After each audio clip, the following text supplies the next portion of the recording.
اس مٹی سے جو انسان بنے گا وہ فساد پھیلائے گا اور خون حضرت اسرائیل علیہ السلام سے پوچھا کہ تجھے کسی کی جان قبض کرتے ہوئے کبھی رحم آیا؟ فرمایا کیونکہ تم اس مٹی کو لے کر آئے ہو۔ موت کا فرشتہ حضرت اسرائیل علیہ السلام کا قصہ آج ہم سنیں گے۔ ہم سب روزانہ ایسے جیتے ہیں کہ جیسے ہم کبھی مریں گے ہی نہیں، لیکن موت آنا ڈیفینیٹ ہے، and that is a truth that we all will face that thing one day. تبھی تو کہتے ہیں جب تک جیو زندہ دلی سے جیو، انسانیت کے نقش قدم پر رہ کر جیو، تاکہ جب آپ کی موت آئے تو آپ اللہ کو فیس دکھانے کے لیے کبھی بھی گلٹ فیل نہ کرو کہ ہم نے ایسے کام کیے تھے کہ ہم فیس اپنے اللہ تعالیٰ کو نہیں دکھا سکتے ہیں۔ اور 100 سال پہلے بھی اس دنیا میں لوگ چل رہے تھے، پر وہ سب اب کہاں ہے؟ خدا کے پاس۔ اسلام کے حوالے سے کون ہمیں موت دیتا ہے، موت کا فرشتہ کون ہے، اور وہ ہمیں موت کس طرح سے دیتا ہے، کون سے موت کے بعد فرشتے آتے ہیں ہمیں موت دینے، وہ ساری چیزیں آج ہم جانیں گے اس ویڈیو میں۔ ہر ریلیجن میں یہ ضرور گھوشت کیا گیا ہے کہ جب آپ کی ڈیتھ ہو جاتی ہے تو کوئی آتا ہے اور آپ کی روح کو قبض کر کے لے جاتا ہے۔ تو یہ سارے ریلیجنس میں بتایا جا چکا ہے، تو آج ہم اسلام کے حوالے سے یہ چیز دیکھیں گے کہ کیا ہے وہ چیز، کیسے وہ ہوتا ہے، اس کا پروسیس کیا ہے، وہ ساری چیزیں آج ہم اس ویڈیو میں جانیں گے۔ تو آپ کو کبھی بھی موت سے، ڈیتھ سے، انتقال سے کبھی بھی ڈر نہیں لگتا ہے۔ ڈر ان دا سینس کہ آپ اس موت میں کبھی درد نہیں ہوتا ہے، آپ کبھی ان سب چیزوں کے بارے میں نہیں سوچتے کہ ایسا ہوگا، کیونکہ ہر انسان کے پاس گناہ ہے، ہر انسان کے پاس اس کے اچھے اعمال ہیں، دونوں چیزیں ہیں۔ لیکن کبھی کبھی کیا ہوتا ہے کہ کوئی انسان کے اعمال زیادہ ہوتے ہیں، وہ زیادہ اچھا ہوتا ہے اپنے برے کاموں سے بھی، اللہ تعالیٰ اسے معاف کرتے ہیں اور کہتے ہیں کہ اسے موت ذرا آرام سے دینا، درد نہ۔ اور سب کے لیے ہم یہی دعا کرتے ہیں کہ اس ویڈیو کو دیکھ کے ہر انسان ایمان والا ہو جائے اور اسے بھی ڈر لگے کہ اسے بھی ایک دن موت آنی ہے اور اپنے اعمالوں کو پیش کرنا ہے۔ ہم سب کے لیے یہ دعا کرتے ہیں، ہم سب مل کر یہ دعا کرتے ہیں ہم سب کے لیے کہ ہر وہ شخص جو کہ غلط کام کر رہا ہے یا اگر وہ ایمان والا نہیں ہے تو اسے ایمان آ جائے۔ آمین کہیے میرے ساتھ کامنٹ باکس میں، اور مجھے بہت اچھا لگے گا کہ کوئی اس ویڈیو کے تھرو ایمان میں آئے گا۔ تو چلیے ویڈیو کو سٹارٹ کرتے ہیں اور دیکھتے ہیں حضرت اسرائیل علیہ السلام کی۔ بسم اللہ الرحمن الرحیم۔ السلام علیکم دوستو، یہ قدرتی امر ہے کہ جب بھی ملک الموت حضرت اسرائیل علیہ السلام کا نام انسان سنتا ہے تو بدن میں ایک بار کپ کپی سی آ جاتی ہے، کیونکہ ملک الموت یعنی حضرت اسرائیل علیہ السلام ہی وہ فرشتہ ہے جو انسان کی روح کو قبض فرمائے گا۔ تمام ذی روح چیزوں کی روح قبض کرنے کی ڈیوٹی اللہ تعالیٰ نے اسی فرشتے کے ذمہ لگائی ہے۔ دوستو، سوال یہ ہے کہ آخر یہ ڈیوٹی حضرت اسرائیل علیہ السلام ہی کو کیوں دی گئی؟ تو یہ ایک دلچسپ حقیقت ہے جس کے بارے میں ہم آپ کو بتائیں گے۔ اس کے علاوہ بھی آپ علیہ السلام سے جڑے چند دلچسپ حقائق آپ کو بتائے جائیں گے۔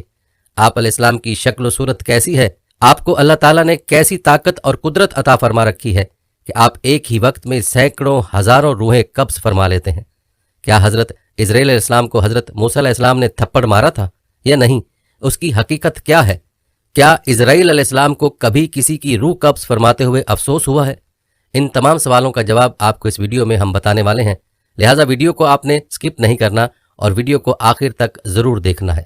دوستو، ویڈیو کا باقاعدہ آغاز کرنے سے پہلے آپ سے درخواست ہے کہ اگر آپ ہمارے چینل میزان کی ویڈیو پہلی بار دیکھ رہے ہیں اور ابھی تک آپ نے ہمارا چینل سبسکرائب نہیں کیا تو ابھی ہمارا چینل سبسکرائب کریں اور ساتھ ہی لگے بیل کے بٹن کو بھی پریس کریں تاکہ آپ کو مستقبل میں ہماری اپلوڈ ہونے والی مزید ویڈیوز کا نوٹیفیکیشن ملتا رہے۔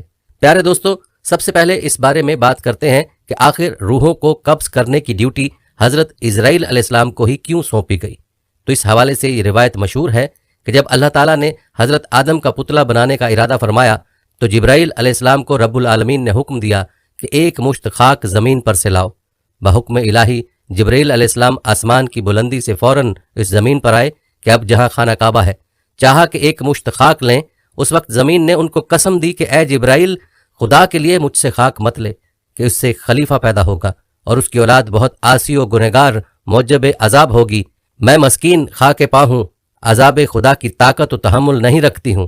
اس بات کو سن کر حضرت جبرائیل علیہ السلام خاک لینے سے باز آئے اور زمین سے مٹی نہ لی۔ غرض اسی طرح سے جبرائیل علیہ السلام لوٹ گئے اور میکائیل اور اسرافیل علیہ السلام سے بھی یہ کام انجام کو نہ پہنچا۔ تب اسرائیل کو بھیجا، ان کو بھی زمین نے منع کیا، انہوں نے نہ مانا اور کہا کہ جس کی قسم دیتی ہے میں اس کے حکم سے آیا ہوں، میں اس کی نافرمانی نہیں کروں گا، تجھ کو لے ہی جاؤں گا۔ بس اسرائیل علیہ السلام نے ہاتھ نکال کر ایک مٹھی بھر خاک اسی سرزمین سے لے لی اور لے کر عالم بالا پر چلے گئے اور عرض کی کہ خداوند تو دانا و بینا ہے، میں نے یہ حاصل کیا ہے۔ تب اللہ تعالیٰ نے فرمایا اے اسرائیل علیہ السلام، میں اس خاک سے زمین پر ایک خلیفہ پیدا کروں گا اور اس کی جان قبض کرنے کے لیے تجھی کو مقرر کروں گا۔ تب اسرائیل علیہ السلام نے معذرت کی کہ یا رب، تیرے بندے مجھے دشمن جانیں گے اور گالیاں دیں گے۔ جناب باری نے فرمایا اے اسرائیل، تو غم مت کر، میں خالق مخلوقات ہوں، ہر ایک موت کا سبب گردانوں گا اور ہر شخص اپنے اپنے مرض میں گرفتار رہے گا، تب دشمن تجھ کو نہ جانے گا۔ کسی کو درد میں مبتلا کروں گا اور کسی کو تپدک میں اور کسی کو پانی میں غرق کروں گا۔ پیارے دوستو، اسی حوالے سے حضرت ابو ہریرہ رضی اللہ عنہ کی روایت بھی ہے کہ جب اللہ تعالیٰ نے حضرت آدم علیہ السلام کو پیدا فرمانے کا ارادہ کیا تو حضرت جبرائیل علیہ السلام کو زمین سے کچھ مٹی لانے کو کہا گیا۔ جب حضرت جبرائیل علیہ السلام مٹی لینے گئے تو زمین نے جبرائیل علیہ السلام سے کہا میں تجھے اس ذات کی قسم دیتی ہوں جس نے تجھے میرے پاس بھیجا، تم یہ مٹی نہ لے کر جاؤ، اس مٹی سے جو انسان بنے گا وہ فساد پھیلائے گا اور خون بہائے گا اور اس کو آگ میں جلنا پڑے گا۔ یہ سن کر جبرائیل علیہ السلام اللہ کی بارگاہ میں پہنچے تو اللہ نے دریافت کیا کہ مٹی کیوں نہیں لائے؟ تو حضرت جبرائیل علیہ السلام نے جواب دیا کہ اے اللہ، جب اس نے آپ کی عظمت کا واسطہ ڈالا تو میں نے اسے چھوڑ دیا۔ تو اللہ تعالیٰ نے حضرت اسرافیل علیہ السلام کو بھیجا اور اس کے ساتھ بھی یہی معاملہ ہوا۔ پھر میکائیل علیہ السلام کو بھیجا، ان کے ساتھ بھی یہی معاملہ ہوا، حتیٰ کہ ملک الموت اسرائیل علیہ السلام کو بھیجا گیا۔ تو زمین نے جب اسرائیل علیہ السلام کو یہی جواب دیا تو اسرائیل علیہ السلام نے فرمایا اے زمین، جس ذات نے مجھے تمہارے پاس بھیجا ہے وہ تجھ سے زیادہ اطاعت و فرمانبرداری کے لائق ہے، تو میں اس کے حکم کے سامنے تیری بات کیسے مان سکتا ہوں؟ چنانچہ آپ علیہ السلام نے زمین کی مختلف جگہوں سے کچھ مٹی لی اور اللہ کی بارگاہ میں حاضر ہو گیا۔ تو اللہ نے فرمایا کیونکہ تم اس مٹی کو لے کر آئے ہو، اب تم ہی ان کی روح کو قبض کیا کرو گے۔ تو آپ علیہ السلام نے کہا لوگ مجھ سے نفرت کرنے لگیں گے۔ تو اللہ نے وعدہ فرمایا کہ کوئی تمہارا نام نہیں لے گا اور نہ کوئی برا بھلا کہے گا۔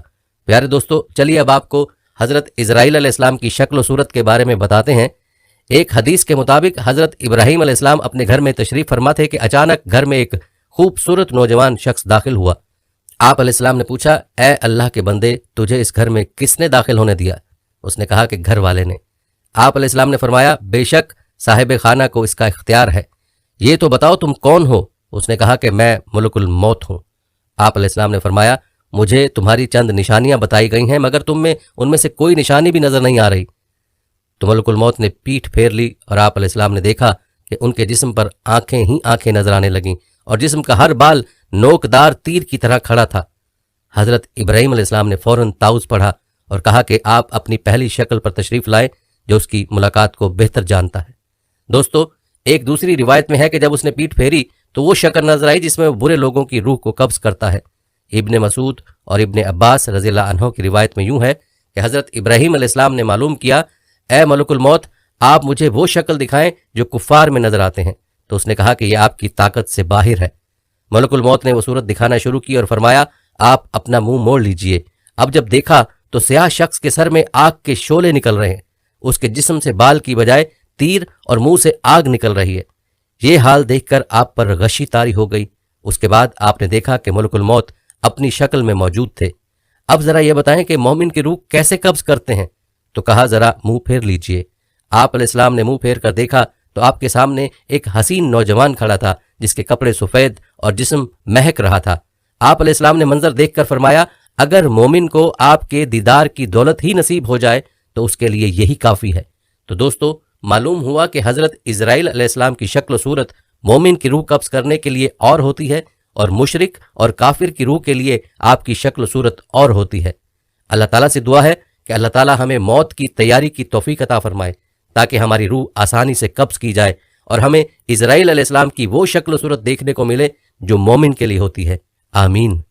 پیارے دوستو، جہاں تک بات ہے حضرت اسرائیل علیہ السلام کے دل میں رحم آنے کی، تو اس حوالے سے یہ حکایت مولانا رومی رحمۃ اللہ علیہ کی حکایات سے ملاحظہ نقل کی گئی ہے کہ ایک دفعہ اللہ رب العزت نے حضرت اسرائیل علیہ السلام سے پوچھا کہ تجھے کسی کی جان قبض کرتے ہوئے کبھی رحم آیا؟ حضرت اسرائیل علیہ السلام نے عرض کیا الہی، میرا ہر ایک کی روح قبض کرتے ہوئے دل دکھتا ہے مگر آپ کے حکم کی سرتابی کی مجال نہیں۔